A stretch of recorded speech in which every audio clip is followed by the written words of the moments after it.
How's it going, everybody? Manny Vietes back again with another NBA trade deadline special. Cleveland started off the party this morning by sending Isaiah Thomas, Channing Frye, and a protected first-round pick to the Los Angeles Lakers for Jordan Clarkson and Larry Nance Jr. This deal for the Cavs was much needed as they needed some more wing scoring. It's been down this year, and they needed someone to replace that role. Also, Jordan Clarkson can come in and play a little bit of backup point guard as well, so they really needed that. And Larry Nance Jr. is going to come in and provide some much-needed rebounding and some paint presence that they haven't had.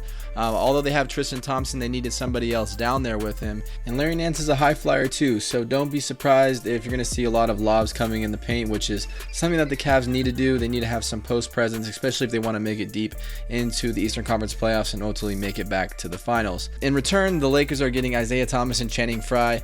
I feel bad for the guy Isaiah. He's been on 5 teams in the last 3 years, going from Sac to Phoenix, from Phoenix to the Celtics, and having a successful time over there, making it into the playoffs and, averaging 30 points a game, and then getting traded to Cleveland on that Kyrie Irving deal, and, going through the injury and getting back healthy and only playing about 14 games this season and turn around and get traded right back again.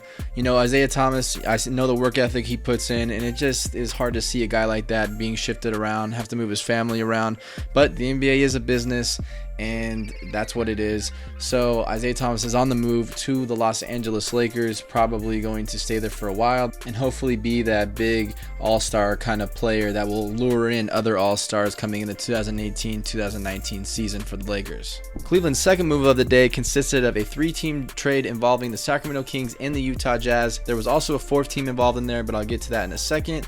The Cavs traded away Derrick Rose and Jay Crowder to the Utah Jazz for Rodney Hood, while the Jazz traded away Joe Johnson to the Sacramento Kings, and in return, the Cavs received George Hill from Sacramento in the package deal. And since the Cavs became loaded up with shooting guards, the Cavs sent D-Wade back to Miami for a 2nd-round pick, which in turn was sent to the Kings in that George Hill deal. I think this is a great deal for the Sacramento Kings. They can get rid of George Hill. Hasn't really been producing this year. They signed him to that contract over the offseason, and they bring Iman Shumpert in. Although he hasn't played a lot this year, he has a history, so maybe that'll provide some spark for this young team, provide some veteran leadership as well. Also, you're bringing in Joe Johnson, and that guy literally speaks veteran leadership right there.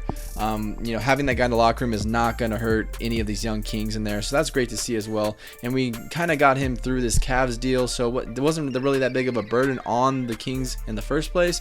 So that was a pretty good deal by Vlade. So hopefully these young guys can learn from them and progress forward. And as for the Cavs, this deal is huge for him. As soon as they traded away Isaiah Thomas earlier in the day, they kind of left themselves without a point guard. So now bringing in George Hill, he's going to provide that veteran leadership. He's going to know how to win. He's been there before. Same with Rodney Hood as well. They needed some shooting from the wing. They needed someone that could put the ball in the basket. And that's something that Jay Crowder was doing at a low level this year. So that's ultimately why they ended up packaging him into that Utah deal with Derrick Rose. And now for the Jazz, they're on the cusp of making the playoffs. They had just lost Gordon Hayward last year. Now they get Derrick Rose and Jay Crowder. I'm not too sure if Derrick Rose is going to stay with them. He probably is going to want to buy out, or they might just release him. I know the NBA is a business, but Derrick Rose went to Cleveland specifically to win a championship and play with LeBron. So it's now seeing him on the move and the Cavs using him as a trade piece, it's kind of disturbing for him, especially when he had a breakdown this season and left basketball for a little while, and then he found it back again and started playing these last couple of games. It's just sad to see a guy like that who's been at that all-star MVP level now being traded using as a trade piece in a bigger trade.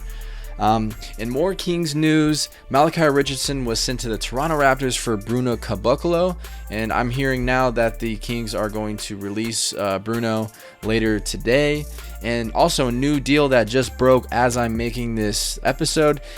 Denver, New York, and Dallas agreed on a 3-way deal. They sent Moutier to the Knicks, Devin Harris to Denver, and Doug McDermott to Dallas.